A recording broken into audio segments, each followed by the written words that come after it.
اسلام دشمنی اور مسلمانوں کی حق تلفی کس طرح کی گئی، مسلمانوں کے کارناموں کے ساتھ کس طرح زیادتی کی گئی۔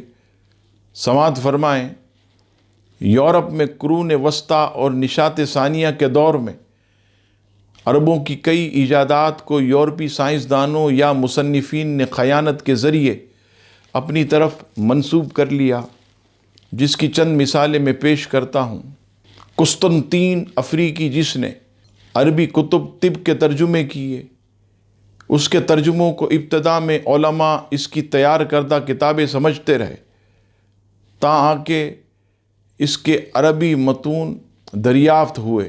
نمبر 2، مائر ہوف صفحہ نمبر 25 پر لکھتا ہے، قسطنطین ایک بے حیا سارق تھا جس نے عربی سے لاطینی میں 1 سے زائد ترجمے کی، اور خود اس نے اسے تصنیف ہونا ثابت کیا۔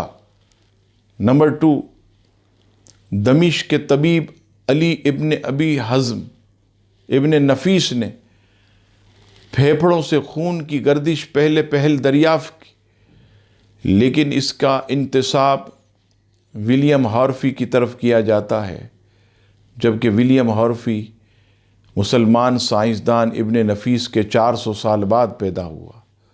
نمبر 3، بارود کی ایجاد روجر بیکن کی طرف منسوب ہے، لیکن اس نے ایک عربی کتاب النیران المحرقہ للأعداء سے اس کا نسخہ لیا۔